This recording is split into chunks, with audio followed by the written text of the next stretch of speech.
9 दिन पूरे होने के बाद जब 10वीं तिथि आए, 10वीं दशहरा, चैत्र का जो दशहरा, नवरात्रि पूर्ण होने के बाद में जो 10वीं तिथि आए, नवरात्रि चल रही है, मान लो कर्जा बहुत ज़्यादा मात्रा में हो गया हो, बहुत टेंशन की जिंदगी अगर चल रही हो, बहुत चिंता ग्रसित कर रखी हो और ऐसा लग रहा है कि पैसे की आवक कहीं से नहीं है और टेंशन बढ़ता जा रहा है, तो 9 दिन पूरे होने के बाद जब 10वीं तिथि आए, 10वीं दशहरा, चैत्र का जो दशहरा, नवरात्रि पूर्ण होने के बाद में जो 10वीं तिथि आए, शमी के पत्ते 5 दुर्वा, 5 बेलपत्र, भगवान शंकर के मंदिर में 1 शमी का पत्ता, 1 दुर्वा, 1 बेलपत्र भगवान शंकर से अपनी कामना करके, अपना गोत्र बोलकर शंकर भगवान के शिवलिंग पर समर्पित करें।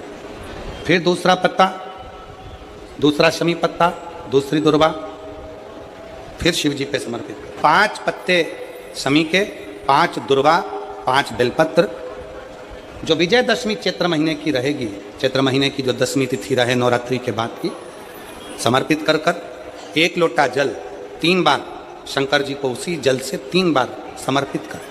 अपनी कामना कर चढ़े हुए जल का भाग थोड़ा सा लेकर आएँ, घर के दरवाजे पर, व्यापार के स्थान पर उसका सिंचन करें और हृदय से बाबा से प्रार्थना करें, बाबा तेरे भरोसे ही बहुत चिंता है, बहुत टेंशन है, कर्जा बहुत है, दुख बहुत है, व्यापार चल नहीं रहा, तुझे समान। हमारा विश्वास करता है 3 महीने के अंदर जहाँ भी कथा होगी वहाँ आपका खुद का पत्र आकर आप लिखकर भेजोगे कि मेरे बाबा ने मेरा हाथ पकड़ लिया, मेरे शिव ने साथ दिया।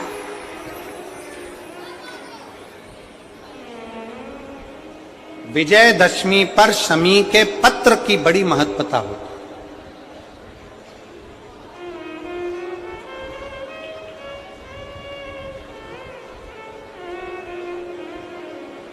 और नवरात्रि के बाद में जो विजयदशमी आती है, उस दशमी की बड़ी महत्वता होती है। धन की कामना के लिए, कार्य सिद्धता के लिए, भगवान शिव की अविरल भक्ति को प्राप्त करने के लिए शमी पत्र मूल होता है, मूल।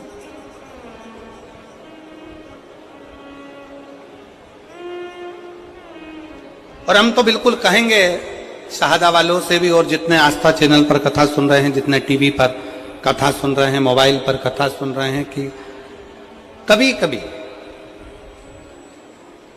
2 स्थान पर दीप लगाने में पीछे मत हटो। पहला, बेलपत्री के वृक्ष के नीचे। दूसरा, कहीं मौका लग जाए तो शमी के वृक्ष के नीचे भी कभी कभी अपनी कामना के लिए बाबा से प्रार्थना कर कि बहुत कर्जे में लदालूम हूं, बहुत तकलीफ चल रही है, तो बेलपत्री के वृक्ष के नीचे भी दिया लगाओ और शमी के पेड़ के नीचे भी दिया लगाओ। कभी कभी बाबा से प्रार्थना। फल चिड़चिड़ करता है या गलत मार्ग पर चलता है। श्रंभेश्वर महादेव शंकर जी का एक नाम है, श्रंभेश्वर महादेव। तो जब कोई व्यक्ति चिड़चिड़ करता है, क्रोध करता है, गुस्सा करता है, तो महाराज शंकर भगवान का श्रंभेश्वर महादेव का नाम लेकर 31 बेलपत्र, जिस व्यक्ति को क्रोध आता है उस व्यक्ति का स्मरण कर आखा चावल मतलब सेगे चावल के साथ 1-1 बेलपत्र, 31 बेलपत्र कर शिव जी के शिवलिंग पर समर्पित करी जाती है, मात्र 10वीं की तिथि के लिए। केवल 10वीं, चाहे उजाला की हो चाहे अंधेरे की। कौन से महादेव का नाम लेना है? श्रंभेश्वर महादेव, शिव जी का एक और चीज है महाराज, छोटे छोटे बच्चे रहते हैं, कुछ कुछ बच्चों को माता जबरदस्ती के भोजन कराती है, खिलाती है, ठोकती, मारती, खिलाती है। कुछ कुछ बच्चे ऐसे रहते हैं वो कुछ खा ही नहीं पाते, मुख में दो और वॉमिटिंग कर देते हैं, उल्टी कर देते हैं। ऐसे बच्चों के लिए या जिस व्यक्ति को भोजन पचता नहीं हो और उदर में एसिडिटी रहती हो और जलन टाइप की होती हो, उसके लिए भी श्रंभेश्वर महादेव का स्मरण है। सुंदर व्याख्यान वर्णन किया है।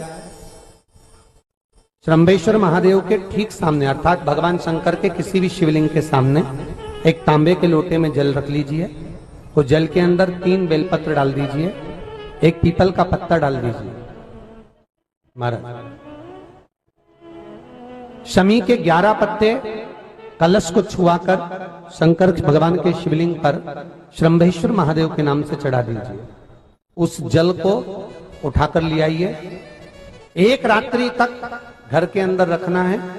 उस जल को श्रंभेश्वर महादेव का नाम लेकर, जिस व्यक्ति को एसिडिटी होती हो या उदर खराब रहता हो या भोजन नहीं पचता हो या पेट से जुड़ी हुई प्रॉब्लम हो या बच्चों को भोजन कराते हैं और वो वोमिटिंग कर देते हो, ऐसे बच्चे को या भोजन नहीं भा रहा हो ऐसे व्यक्ति को उस जल को सवेरे दोपहर शाम 3 बार श्रंभेश्वर महादेव का नाम लेकर आचमन कराना प्रारंभ कर दो, पिलाना चालू कर दीजिए। 3 या 4 दिन पिलाओगे, अपने आप उदर में भी आनंद रहेगा, बच्चा भोजन करना भी प्रारंभ कर देगा। श्रंभेश्वर महादेव को अगर एक शमी का पत्ता दशमी के दिन समर्पित कर दिया जाता है तो जिंदगी में कभी बेभव और धन की कमी नहीं आती। उसी तरह इस हृदय को शिव तत्व में एक शमी का पौधा ऐसा होता है जो योनियों में, वृक्ष की योनि में अंतिम योनि पर लाकर रुक जाता है। कौन सा? शमी। इसलिए पंचदशमी पंच शनि पूजन की महत्वता होती है। क्यों कहा जाता है कि अगर कोई आपको ज्यादा परेशान कर रहा है, बहुत टेंशन दे रहा है, बहुत ज्यादा अगर वो इतना हताश हो गए कि आपने सोच लिया अब तो मर जाऊं तो अच्छा है, इसका नाम लिख जाऊं, ये सब चीज करने से अच्छा है 5 दशमी। दशमी जानते हो? 5 दशमी, कोई सी भी 5 दशमी आप चुन लीजिए, परंतु वो दशमी अमावस्या के पहले वाली नहीं होना चाहिए, वो पूर्णिमा के पहले वाली दशमी। 5 कोई सी भी दशमी पर शमी के वृक्ष के नीचे जाइए, घी का दीपक लगाइए, शुद्ध जल तांबे के पात्र में लेकर जाकर अर्पित करिए। पहले दीप जलाना, उसके बाद शमी के पौधे में जल डालना और पौधे उस वृक्ष के नीचे बैठकर जल चढ़ाकर वहीं पर एक चावल का दाना समर्पित कर कर बाबा से प्रार्थना करना कि बाबा मुझे बहुत कष्ट है, ये मेरा एक तकलीफ मुझे दे रहा है, बस आप मेरी तकलीफ को दूर करना। शिव की ऐसी कृपा होगी। 5 शमी पूजन, जब विजय दशमी के भाव से दशमी आपके यहाँ पर भी पूजन होती, विजय दशमी पे हमारे यहाँ शमी के पत्र की बड़ी पूजन का महत्व है। 5 दशमी 5 शमी पूजन कर ली जाती है तो जो भी आपका द्रोही होता है वो आपसे दूर हो जाता है या आपसे स्नेह कर कर आपके करीब आ जाता है। ये शमी पूजन वृक्ष योनि के अंतिम योनि का पूजन।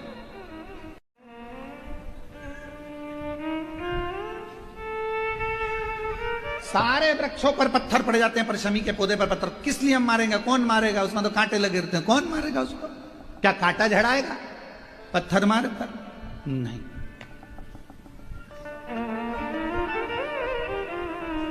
हम तो यहां तक कहेंगे कि शमी की आराधना साधना आपके द्रोहियों को, दुश्मनों को भी दूर कर देती। शमी।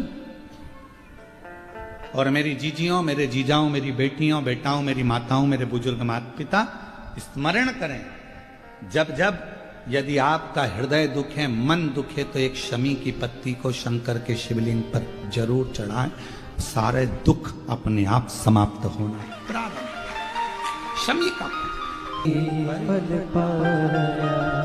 जो जैसी भावना लाया वो वैसा ही फल पाया, नहीं खाली उसे लौटाया वो मन ही मन हर्षाया, और कर दिया माया लिखा शिवाले लुटा दिया भंडार काशी वाले, लुटा दिया भंडार काशी वाले, कर दिया माला काशी वाले। जो जैसी भावना लेकर आता है, जिस भाव से आता है, बाबा उसके मन के भाव को, और मैंने तेरे ही भरोसे बाबा,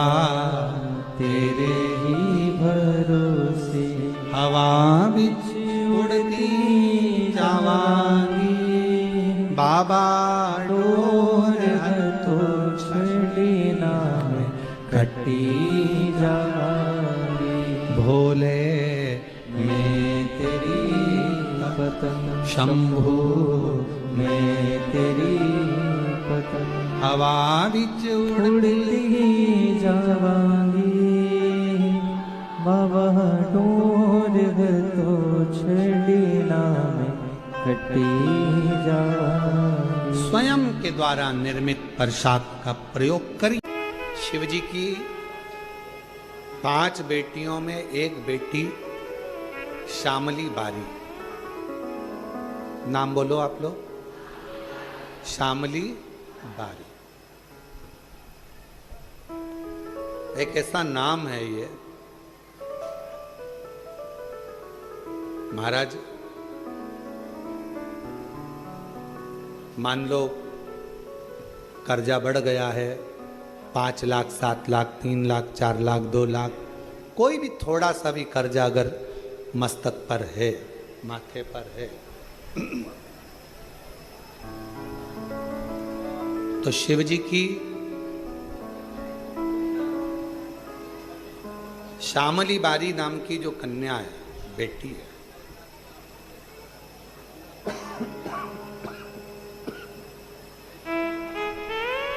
उस बेटी का नाम लेकर लाल चंदन बीच वाली पत्ती पर लगाकर, लाल कलर का चंदन बीज वाली पत्ती पर लगाकर भगवान शंकर के ऊपर जहां भी तुम बैठे हो, डंडी का मुख अपनी ओर करते हुए शिवलिंग पर समर्पित करो। उसी बेलपत्र को वापिस उठा लें, एक रात्रि तक अपने घर पर रखें, दूसरे दिन प्रातः में पुनः उस बेलपत्र का विसर्जन करें।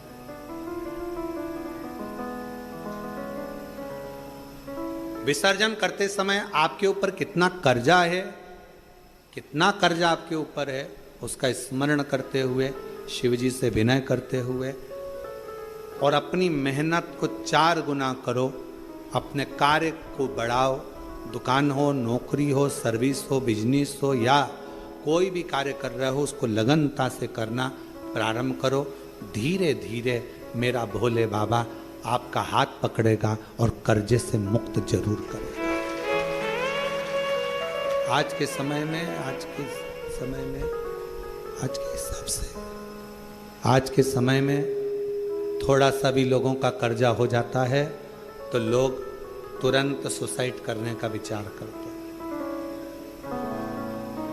शिव महापुराण की कथा कहती है जन्म वापिस नहीं मिलना है। मनुष्य का जो जन्म मिला है बड़ा मुश्किल से मिला।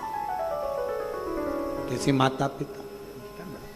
माता पिता ने आपको पाल पोस कर कितना बड़ा किया है।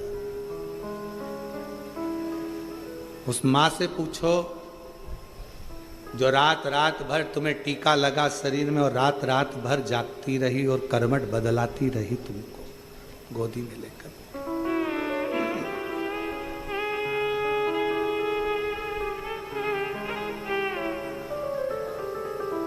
एकदम कैसे विचार कर ले। अपने प्राणों को इतना सरल मत समझो, इतना सस्ता मत समझो। कर्जा तुमने लिया है ना तो चुकाओगे भी तुम। मेहनत भी तुमको करना है, परिश्रम भी तुमको करना। बस अपने मन को मजबूत बनाना कि मेरा कुबेरेश्वर बाबा, उसको कुबेर भंडारी कहते हैं। जब सबका भंडार भर सकता है तो मैं थोड़ा इंतजार करूंगी, मेरा भी भंडार भरेगा और कर्जा जरूर भरेगा। थोड़ा देरी हो सकती है। कुबेरेश्वर धाम पर आने वाले शिव भक्तों से हम निवेदन करेंगे, आप उसके दरवाजे आते रहो, जाते रहो,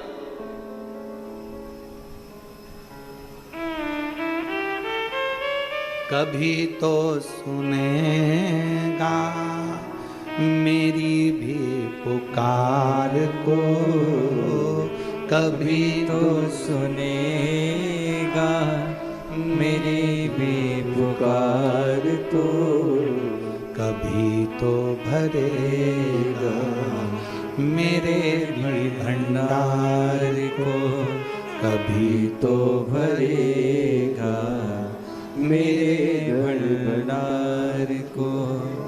मेरा पिता है मेरी माँ है, मेरा पिता है मेरी माँ है, कभी तो सुनेगा मेरी पुकार को, कभी तो सुनेगा मेरी पुकार को।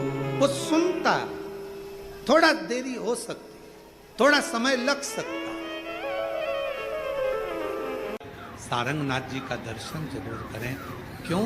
क्योंकि वो एक ऐसा दिव्य दर्शन है।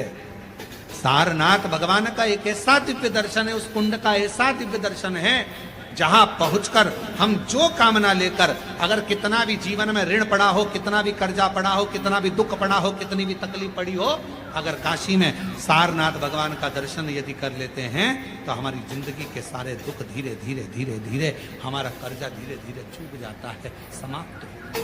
सारनाथ भगवान का इतना महत्व लिंग पुराण में भी है, शिव महापुराण में भी है, नर्मदा पुराण में भी है।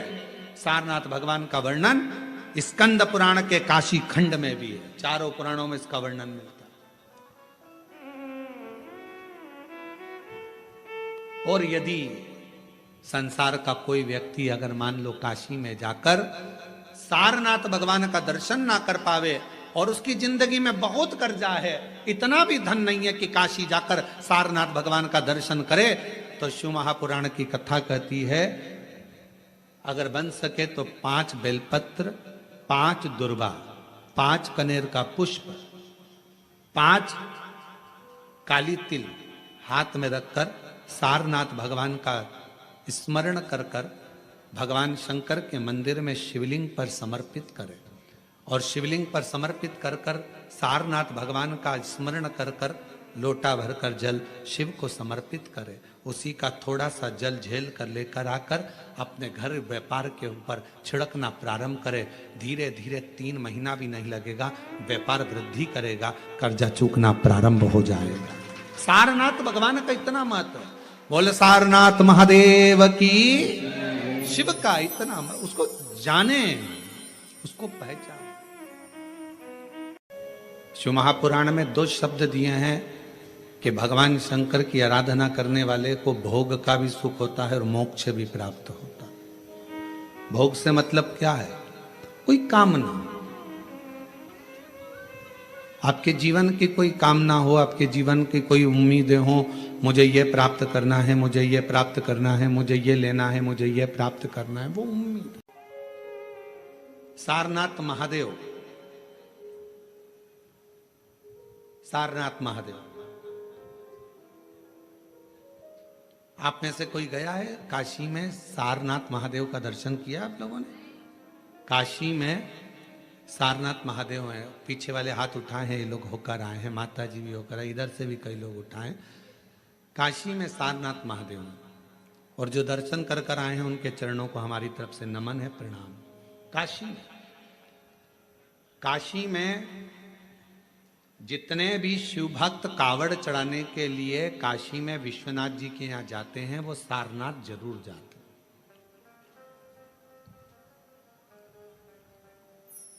कौन है ये? कहा एक सारंग ऋषि